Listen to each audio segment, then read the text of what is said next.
waiting for people as we wait for people to log in, I'll just give you an introduction to the Center for Security, Race, and Rights. My name is Sahar Aziz. I'm a professor of law, chancellor, social justice scholar, and the founding director of the Center for Security, Race, and Rights. And it is my pleasure and my honor today to be hosting one of the great, brilliant, well-known, and leading pollsters and researchers on Muslims in America, Dalia Mogahed.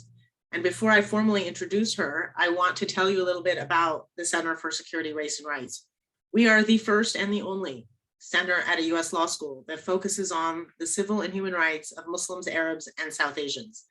And that includes Islamophobia in the US, it includes Islamophobia in Europe, in Asia, such as India, China, Myanmar. It also includes the criminalization of Muslim identity through the so-called war on terror and the way that Muslims have been stereotyped as inherently violent and terroristic. And then we also look at the ways in which religious bigotry and threats to religious freedom affect Muslims, Jews, Hindus, Christians, and other religions, because as we all know, those of us who study civil rights and human rights, the causes of violations of such rights tend to have a lot in common. And the harms tend to be quite similar, although obviously very unique to the different group circumstances. So all of you who have an iPhone or a smartphone or an Android, please go to Twitter as we speak and follow us on RUCSRR. Go to Instagram and follow us on Rutgers CSRR, and then on Facebook, which we're showing this lecture live on facebook.com/RUCSRR. And finally, our website is csrr.rutgers.edu. And my final pitch is one to the attendees who are professionals, not to the students, this is not to you, to please donate to our center. We intentionally make these programs free and open to the public. But as you know, everything requires some financial support. So we're asking everyone to donate $25, those who are working, those who are professionals, and not the students, to help us continue this type of excellent programming. So let me now introduce our distinguished speaker, and someone who admittedly, someone that I consider a friend and someone that I respect dearly, both on a personal level and on a professional level. So it's particularly rewarding for me to host her in our center's lecture series. And the lecture series is called Desecuritizing Muslim Identity, because we want to talk about Muslims not just through the terror lens, but through the lenses through which it's actually applicable, right? The various ways that Muslims have contributed to American prosperity and global prosperity. So Dalia Mogahed is the Director of Research at the Institute for Social Policy and Understanding, where she leads the organization's pioneering research and thought leadership programs on American Muslims. Ms. Mogahed is former executive director of the Gallup Center for Muslim Studies, where she led the analysis of surveys of Muslim communities worldwide. And I can tell you that those were cutting edge surveys. They were the first of their kind. And what she did at Gallup was truly trailblazing as somebody who's a scholar who relied on that, on the work that she did and the work that she continues to do at the Institute for Social Policy and Understanding. With Dr. John L. Esposito, Dalia Mogahed co-authored the book, Who Speaks for Islam? What a Billion Muslims Really Think. And President Barack Obama appointed Ms. Mogahed to the President's Advisory Council on Faith-Based and Neighborhood Partisanships in 2009. She was invited to testify before the US Senate Committee on Foreign Relations about US engagement with Muslim communities. And Dalia Mogahed's 2016 TED Talk was named one of the top TED Talks that year. I highly recommend that you watch it. She's a frequent expert commentator in global media outlets and international forums, and she is also the CEO of Mogahed Consulting. And I could go on, but you will see for yourself when you listen to Dalia Mogahed why we all are always eager to listen to her and learn from her. So without further ado, I will now cede the virtual stage to Dalia. Welcome, marhaba, ahlan wa sahlan, ya Dalia. Ahlan wa sahlan, Biki. Thank you so much, Professor Aziz. It's such an honor to be here and to have been invited to this program. I want to thank all of you for joining us this afternoon. The work of this center is so vital, and I truly am honored to be a part of it in some small way. My name is Dalia Mogahed, as you heard, and I'm the Director of Research at the Institute for Social Policy and Understanding. And to start off, I just want you to think about the last Muslim character that you saw on TV. What were they doing? Were they inventing a new surgical technique that saves lives and money? Were they rehabilitating communities destroyed by hurricanes? In all likelihood, they weren't doing either of those things. They were probably a very scary character committing an act of violence or scheming to commit an act of violence. Alternatively, they could have been the valiant, FBI informant telling on the guy who was about to commit an act of violence. So I can say with confidence that that's probably what you saw, because studies have shown that that is overwhelmingly the depiction of Muslims in popular media. And so our center, the Institute for Social Policy and Understanding, has a very simple mission. We provide objective research and education about American Muslims to support well-informed dialogue and decision-making. Because so much of the information that people are being bombarded with is not fact-based and is often incredibly biased. So we have three streams of work. We discover. So what that means is we do rigorous, relevant research, and we partner with academic institutions across the country to conduct that research. And Professor Aziz is actually one of our scholars. And then we educate. We share the research with the public, with the media, with policymakers, and we also equip. We do some deep training of change makers, of decision makers, of influencers. So we create not only workshops, but toolkits and more extensive engagements with specific stakeholders. And so the moment we're in is one where we have a CBS News reporter saying, this isn't a place, with all due respect, like Iraq or Afghanistan. This is a relatively civilized, relatively European city. And I have to choose my words carefully, where you wouldn't expect that. Of course, he's talking about Ukraine and how it's not, Iraq and Afghanistan. It's relatively civilized. And one shudders to imagine what he would have said had he not chosen his words carefully. So this idea of Muslims in general being less civilized, not contributing to the welfare and the well-being of their societies is hardly even a secret. It's hardly even being hidden anymore. And this terrible conflict in the Ukraine has kind of laid bare this bias that many of us have always observed, but now it's just people have thrown out the dog whistle, if you will. So why does the media matter? Because roughly half of Americans don't know a real Muslim. So where are they getting information about the media? They're getting it from, or information about Muslims, they're getting it from the media. And according to one study by Media Tenor, 90% of coverage of Muslims and Islam on TV news media is negative. The New York Times, in fact, was found to portray Islam and Muslims more negatively than cancer and cocaine. And that's a study that looked at the past 25 years. So it was even before the horrific attacks of 9/11.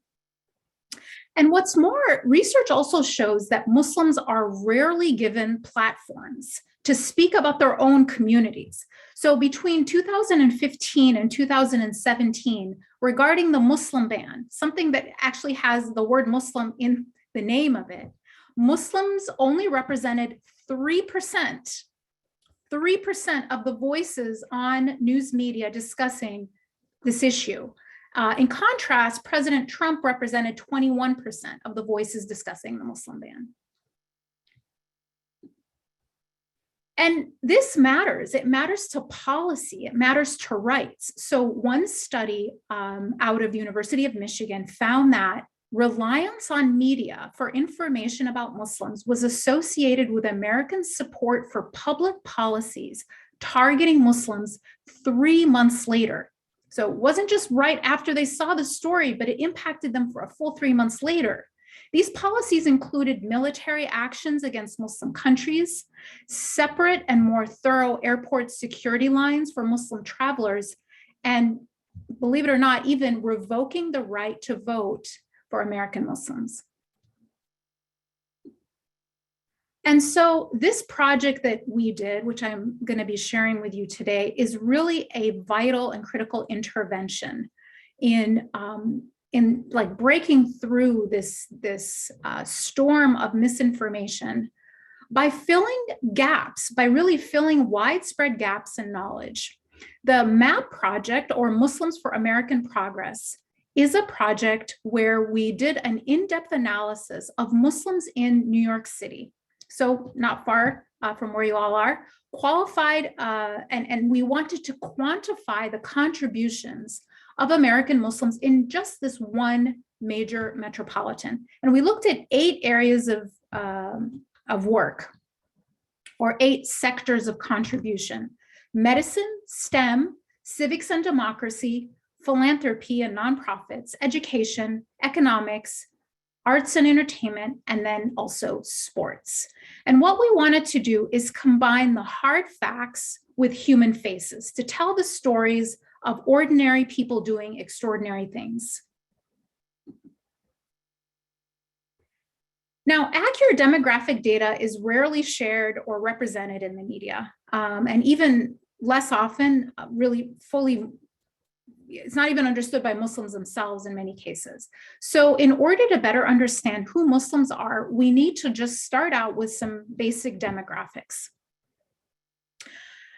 So basics, according to Pew, there are roughly 3.5 million Muslims in America, and that makes up about 1% of the US population. Now, I think that number is very interesting because a recent study found that the percentage of Muslims that the American public thinks exists is 27%, and we are in fact 1%. So there is a massive overestimation of the number of Muslims, the percentage of Muslims in America, and that probably is a function of the fact that we are so overrepresented in the media negatively. And so people think we're, taking over, and we're in fact 1% of the population. Now, as far as New York City, the estimate is roughly 800,000 Muslims. I've seen estimates that also say about 1 million Muslims in New York City. So our number was 768,000 roughly. And that makes up roughly 9% of New York City's population are Muslims. So New York City is a place where Muslims definitely have a higher concentration than their average nationally. And it makes up more than 20% of the nation's total Muslim population reside in New York City. There are 285 mosques in New York City alone. So, excuse me, who are American Muslims? The first thing to know is that American Muslims are the most diverse faith community ethnically in the country. So what we have here is a comparison of Muslims, Jews, Catholics, Protestants, and non-affiliated Americans. And what you see is that Muslims are the only faith community with no majority race. So there is the largest percentage of Muslims identify as Black or African American. That's at 25%. 24% identify as white, 18 as Asian, 18 as Arab, and 7 as mixed, 5 as Hispanic, and then we have 1% identify as Native American, and then other. So a couple things to note. It's, of course, I'm sure if you're on this webinar, you know that not all Muslims are Arab. In fact, only a small minority are, 18%. It's not even the largest group. And you may also know that not all Arabs are Muslim. In fact, about half of American Arabs are Christian. The other thing to note is that Hispanic Muslims are the fastest growing group within the Muslim community. And just a note on a future project I'm very excited about, we're doing a project on Native American and Indigenous Muslims that I think is going to be groundbreaking, because we've, that group has never really been studied. Now, half of American Muslims were born in the United States and half were born outside the United States. So it's not accurate to say that all Muslims are immigrants. That's certainly not the case, but the immigrant story is still definitely part of the American Muslim narrative. That said, it's also important to note that there's never been an America without Islam. There has never been an America without Islam. Islam predates in fact, America's independence. Muslims have been in the United States since before it was even since it was a colony. So the idea that Islam is a new religion to America or a foreign religion simply does not stand up against historical records. Now, Muslims are also by far the youngest community, and that doesn't mean that they're just the newest to America, which I just explained is not the case, but the average age of Muslims is much younger than the general public or any other faith. In fact, the average age of Muslims is a full 20 years younger than the average age of the general public. So Muslims are very young, vibrant, and engaged citizens of the United States. Muslims are also the most likely Muslims are most likely to report low income. So a lot of what you'll hear in this presentation does look at Muslims contributing in fields like STEM and medicine, and it might leave you with the impression that all Muslims are rich or all Muslims are highly paid professionals. That's not the case. In fact, a full third of Muslims nationally are living at or below the poverty level. And that's also an important piece to keep in mind. So how did we do this project? We wanted to look at both quantitative and qualitative aspects of American Muslim contributions. So we did a very time-intensive and resource-intensive analysis of the quantitative public records, where we compared a long list of Muslim surnames against public records around licenses, patents, business ownership, to quantify Muslim contributions in these 8 fields of impact. We also did qualitative research, where we did extensive interviews and participant observation. And so I want to tell you the stories of a few New Yorkers that are Muslim that really exemplify the diversity and the contributions of American Muslims, especially in New York City. So Dr. Farah Alam is director of the dental unit of the Rose F. Kennedy Children's Evaluation and Rehabilitation Center. Now, what's really special about Dr. Farah is her work deals with special care dentistry for medically complex and behaviorally challenged dental patients. She is also the director of the Rose F. Kennedy Fellowship in Special Care Dentistry, which is one of the few fellowships one of the few programs in the entire country that trains dentists to work with patients with special needs. She's the first Muslim director of this center and one of the first women to ever hold this position as well.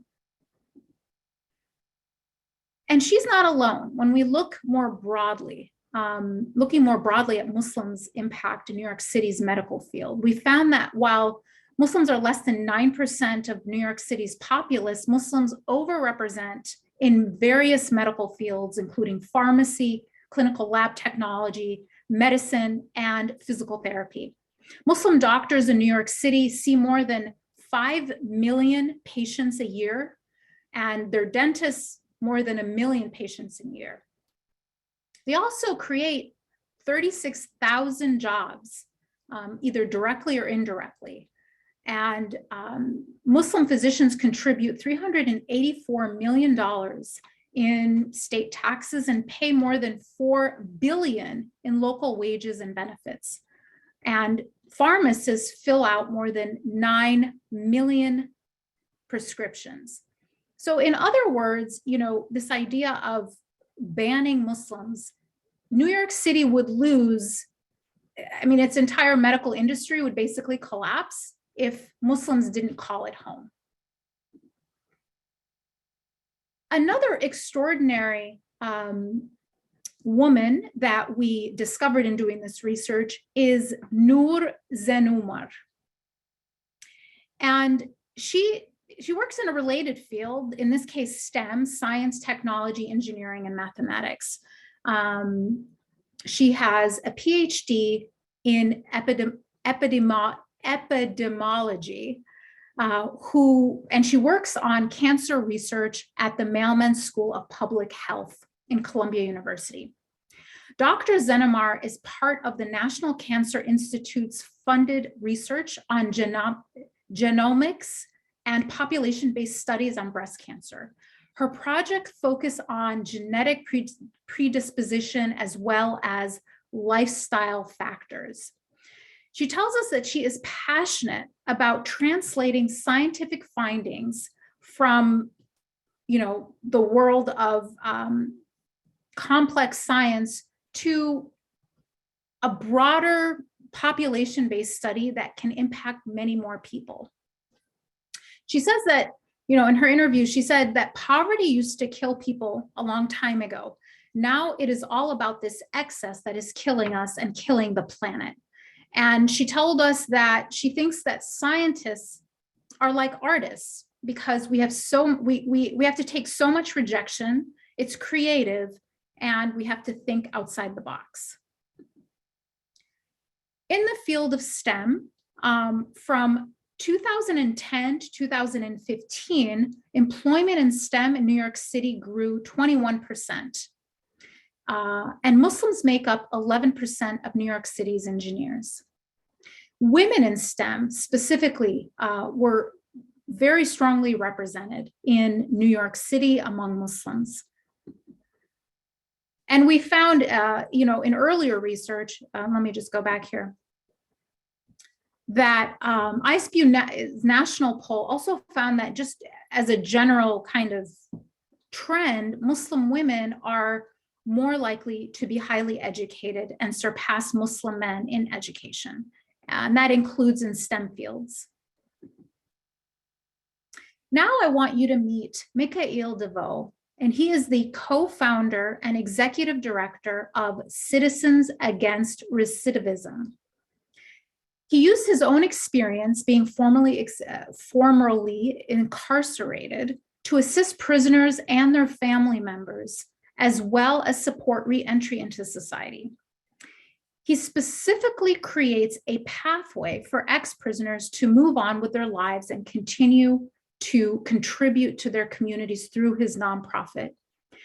Now, Citizens Against Recidivism has received major recognition, including a Soros Fellowship, recognition from Manhattan Borough President Scott Stinger, and cooperation with major civil rights organizations such as the NAACP. And his quote is really emblematic of really what he stands for. He said, "You serve Allah by serving the community, by helping your fellow human beings." Philanthropy is another area where we found Muslims really stood out. Now, as you may know, there's a huge emphasis on charity in Islam. Not only is zakah or almsgiving a pillar of Islam, but there are countless prophetic teachings that encourage Muslims to give. What we found in our research is that Muslims are absolutely heeding that call. Through one part of our study where we looked at consumer spending analysis, we found that the average Muslim New Yorker household spent 33% more in charity in 2016 than the average household nationally. And keep in mind also that piece about that Muslims represent the highest percentage of people with low income. And despite that, Muslims on average spend 33% more than the average household on charity nationally. And through our interviews with Muslim nonprofits, and these are just numbers that we were able to, directly count. But in just New York City, Muslims donated at least $600 million in just 1 year to charity, more than 125,000 pounds of food, and more than 1,000 hours of free mental health counseling. And I do say at least because this was just what we were able to record. This was just looking at the handful of nonprofits that we were able to reach and had, the right records, or, were able to give us those numbers. This doesn't, include people who are giving anonymously or giving to other outlets. We also found that Muslims in philanthropy and nonprofits focus not only on meeting human needs, but also going above and beyond to support others, for instance, being at the forefront of Hurricane Sandy relief. The other point that I think was interesting is that regardless of what field of impact we were looking at, whether it was the arts or medicine, everyone we interviewed was also doing something having to do with philanthropy. So just because they're in the section on, STEM, they were also volunteering their time, or they were also mentoring, or they were also donating. So I thought that was a really important thread, that across fields, philanthropy was a part of their story. And I think this story of Hurricane Sandy relief was, especially striking, really interesting. So ICNA relief and Islamic relief were at the forefront of relief efforts for Hurricane Sandy. And this quote from an ICNA relief volunteer who provided relief to the hardest hit neighborhoods, Midland Beach and Staten Island, I think was interesting. He said, "Unfortunate circumstances bring people together and break down the wall people put up that prevent them from knowing one another." Interestingly, this neighborhood, incidentally, a neighborhood where the building of a mosque was blocked by residents. And the same volunteer further explained how watching Muslim volunteer clear lawns and houses of debris of the same neighbors, of the same people who were actually blocking the building of a mosque, those same residents apologized for blocking the building of that mosque and really changed the dynamic of that neighborhood. Sarah Saeed is another example of a Muslim leader in New York City. Dr. Sarah Saeed, who some of you may have even heard of, is a prominent example of a Muslim woman in practicing in civic engagement and the democratic process. She is the senior advisor in the community affairs unit in the New York City government, appointed by Mayor Bill de Blasio in 2015. She's tasked with the responsibility of engaging the Muslim community in the genesis and formation of city policy. She was previously a trailblazer in interfaith work, uniting religious leaders from diverse backgrounds to address city-level social problems.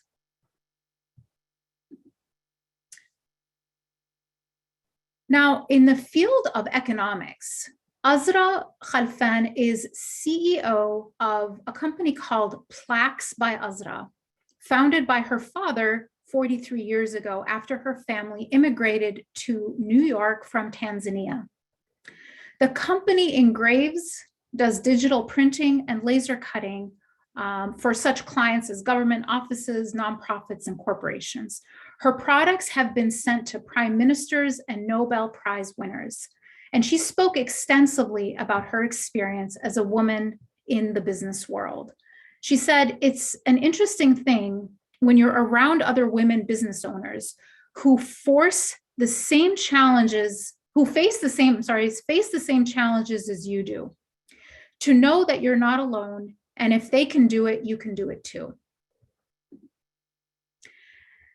Now, Muslim impact on economics was really remarkable.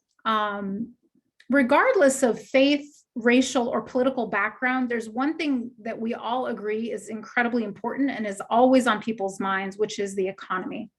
In 2016, in just 1 year, Muslim New York consumer spending totaled almost $17 billion. That means that Muslims contributed $17 billion to the New York City economy. We also found that compared to the national average, Muslim households in New York City spent 36% more in total consumer spending, and especially when it came to education, 4 times more on education and 33% more on charity, as I mentioned.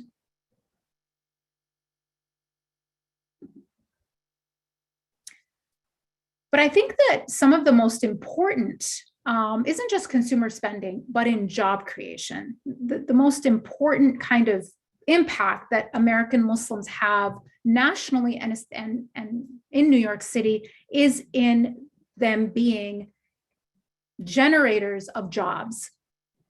So in 2016, Muslims owned at least 95,000 businesses in New York City alone. And that amounted to approximately 250,000 jobs that they created. That's more than the Chrysler Company, which, if you remember, we all paid billions of dollars to bail out because of their importance as job creators for Americans. And they're about at 180,000 jobs. Muslim New Yorkers alone create far more than that, 250,000 American jobs.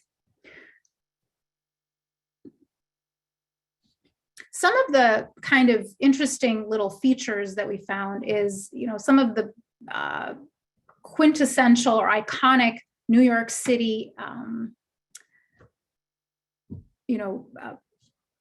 aspects of the city, like taxi drivers. Muslims comprise 40% of New York City taxi drivers today, providing over 40 million taxi trips in 2016 alone.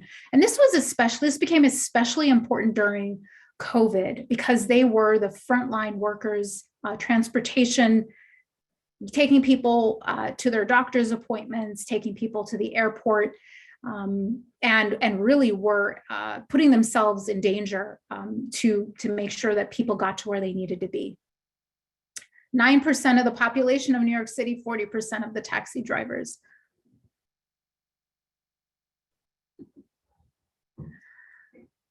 Food carts. Anyone who's been to New York City knows that every single food cart that I've ever seen there has been halal, and there's a reason for that, right? 57% of New York City food vendors are Muslim. The New York Times did a story on Muhammad Abu al-Ainin, a man who previously sold hot dogs and today sells halal options such as gyro and chicken. He said, "We figured out that most of the cab drivers are Egyptian or Pakistani, and they suffer too much from no halal." So there's this connection between the fact that all the cab drivers, 40% of the cab drivers are Muslim, and all the halal food carts. Of course, you may have heard of the Halal Guys. It's now a famous chain all over the country. And it started as a food truck in New York City. Now meet Zain Abdullah. He is an associate professor of religion and society and religion and society and Islamic studies at Temple University. He authored the book Black Mecca, the African Muslims of Harlem, writing about how Islam mattered in the lives of both Muslims and non-Muslims in relation to their racial and ethnic identity. He was awarded the 2018 Ford Foundation Senior Fellowship to write an intellectual history on Islam and the American character. He's also working on film crews for a 3-part PBS special on Muslim Americans, as well as a 6-part series on Malcolm X for Netflix.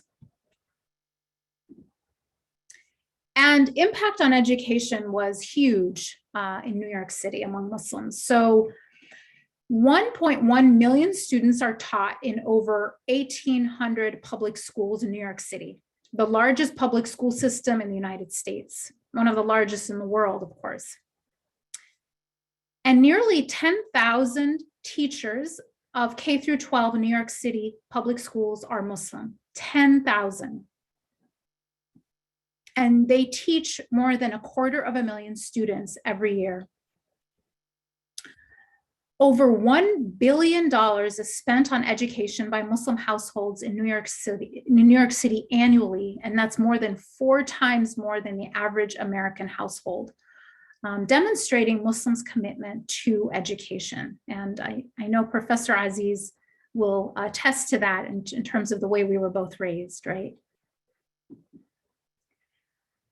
Ali Abbas is an American Muslim writer and filmmaker and New Yorker of Lebanese descent. He is the creator and producer of The Ridge. So American Muslims also make an incredible impact on the field of arts and entertainment. It's a series about a group of Brooklyn Muslim youth with superpowers and the current diversity, and he's also the current diversity fellow at the Upright Citizens Brigade. He recently released The Girl Deep Down Below, a web series produced by the Chicago Digital Media Production Fund about a group of young Muslim girls who unite to stop abductions of young women. In science fiction, he's found creative opportunities to reclaim the narrative that rejects the good Muslim, bad Muslim binary that exists in Hollywood that I was referring to in the very beginning of our presentation. There was also this wonderful, maybe some of you saw it, exhibit in the Children's Museum of Manhattan called America to Zanzibar in 2015, Muslim Cultures Near and Far. It was really a surprise blockbuster for the museum, attracting over 350,000 visitors to the museum. And if you notice the year, of course, it was during the election season, during a time when Muslims were being called on to, Muslim bans were being announced, and certain candidates were competing and how anti-Muslim they were. And so one of the responses was to do this beautiful exhibition. Dr. Rashid, one of our interviewees and the chief consultant and community liaison on this exhibit, explained the philosophy behind this project, which is now on tour across the US. He said, "My philosophy with my work is that I cannot represent the totality of American Muslim experiences, but I can help frame that discussion and find people to tell their own story." What was great with working with the Children's Museum exhibition was showing what's possible when you work with the right people in terms of having an impact on the general population. And then in the field of sports, and I love the story of Zainab Ismaili, who I also follow on Instagram, and encourage you to as well if you're interested in health and fitness. She is a fitness trainer and multidimensional health guru. She worked as a celebrity trainer for years in Hollywood before converting to Islam and beginning her work, Fit for Allah, which takes on prophetic traditions regarding health, medicine, and food, and melds them with fitness practices. Ismaili has traveled the globe teaching others how to be personal trainers, as well as post-rehabilitation techniques in universities and even Olympic centers, through which she became a world-renowned teacher of trainers. Ismaili currently works as a personal trainer at a gym in Manhattan. She also spends time doing charity work. Again, this theme of charity, no matter what you're doing, people are doing charity, with small pockets of Muslim communities in different parts of Mexico, as well as Cuba. And she's, of course, of Latinx descent. And so to close off, I hope that the information you've learned today can be used to broaden the understanding of who the American Muslim community really is, and for us to all choose facts over fear, and to speak out against misinformation with sound research. So to read more about this work, please visit ispu.org or muslimsforamericanprogress.com. And thank you so much, and I look forward to our discussion. Thank you, Dalia. That was so informative, as usual. And for those who are watching, yes, we do record this. It will be on our YouTube channel, which we put in the chat. So you can come back and look at all these interesting facts. If you have questions, please put them in the Q&A function, and we will address them accordingly. But first, I'm going to use my moderator's prerogative to ask you a few questions. As you know, Dalia, I just finished a book called The Racial Muslim, When Racism Clashes Religious Freedom. I relied a lot on ISP's research, your research, from the Gallup, from ISPU, from your book with John Esposito. And I'm grateful for the research you've done, but I think you and I both know there's so much more work to do. Absolutely. And research is very labor intensive and resource intensive. Yes. So one of the facts that I thought was really fascinating, and I'm curious to know if you guys, if ISPU has had a chance to do this yet, or if it plans to, but the fact was that 1/3 of Muslims live below or at the poverty level. I mean, it is a very important fact, especially for those of us who are what I call the post-1965 immigrants, children of immigrants, now grandchildren of immigrants, right, that came from Middle East, North Africa, South Asia, after the national origin laws quotas were lifted. And many of us have this perception, whether it's true or false, but we do have a perception that Muslims are they have somewhat of a model minority advantage insofar as being highly educated or higher educated or middle or upper middle class. And obviously that's not true, right, based on the data. However, it does cause me to want some disaggregation. Mm-hmm. I'm very interested in knowing, do we have a breakdown by ethnicity and immigrant status of wealth? Because I would be interested to, the research questions would be something along the lines of, are we seeing a disproportionate number of low income or high income or middle income among the various diverse ethnicities or races that comprise this very diverse Muslim community in America? Are we seeing, how does it break down by immigrant status, new immigrants versus those that are first generation Americans versus those that are second or beyond? So I would be curious, have you all had a chance to do that research? If not, what are the challenges to doing it? So that's a great question, Sahar. We have looked at that number, that third that report living at or below the poverty line. And what we found is that the two ethnicities that are disproportionately represented among poor Muslims are Arabs and African Americans. And part of that story are that while many Muslims came as, educated immigrants in the 1960s and 70s and 80s, there's another wave that came in the 90s and the 2000s that were refugees. And that was, another, that wasn't the case before, but in the last 2 decades, Muslims who are refugees have really been some of the most, majority of Muslim immigrants actually have come as refugees because of the various wars that the United States has sort of inflicted on the Muslim world. So that's an aspect of it, is the refugee issue. The other aspect is that African Americans in America are more likely to be socioeconomically disadvantaged versus the general public.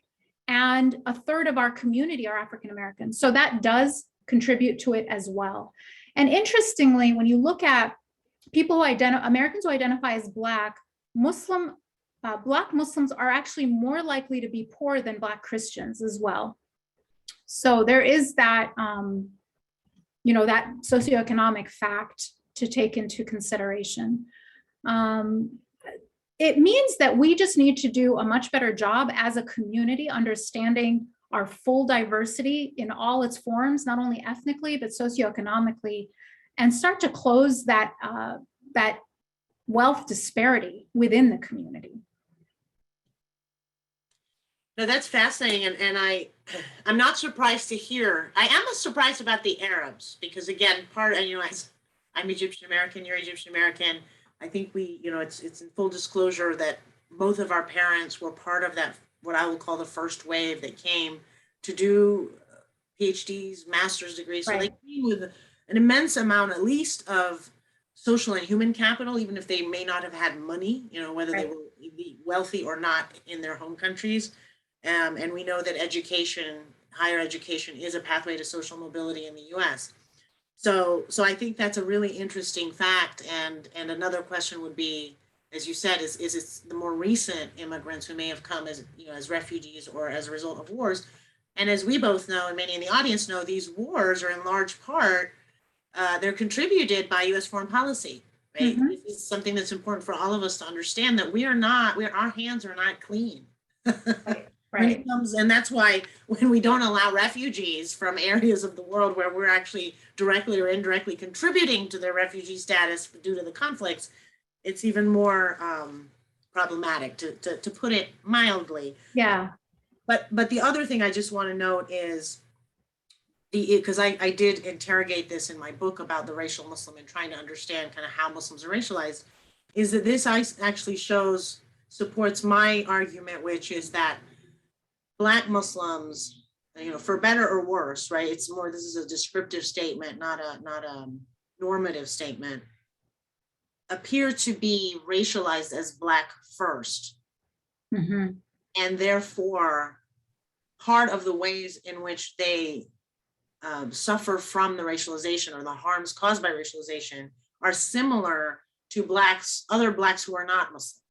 When you think of the mass incarceration, when you think of the post-Jim Crow legacies, the legacies of slavery, et cetera. And so I think that's also an interesting overlap that I would love to know more about, is how much does the African-American Muslim experience overlap with the African-American Christian or other faiths? How much of it does it overlap with I'll just shorthand post-1965, immigrants and their kids and grandkids, because I think that nuance it's just so interesting, because otherwise, as you and I both know, we're all just terrorists. Mm-hmm. You just get essentialized. So I think, Black Muslim experience is unique in many ways. And I encourage folks to take a look at a toolkit that we've compiled on our website, ispu.org, that tries to highlight some of the research on the Black Muslim experience. We've also started a fellowship that is dedicated to the study of the Black Muslim experience and some of its in some of the ways that it manifests. So one unique thing that we've recently discovered in one study is that while American mosques are on the increase, they're growing every year, more and more mosques, larger congregations. The one exception are predominantly African-American mosques. They're actually on the decline and have been declining for the past 2 decades. And we're trying to understand why that is. So, Sahan, when you say that folks are racialized as Black first, not as sort of the racialized brown Muslim, I think there's a lot of evidence to support that statement. Okay, and we will now open it. I'm going to address the Q&A. So with that, I will thank you very much, Dalia, and thank you to everyone who attended, and we'll see you at our next event.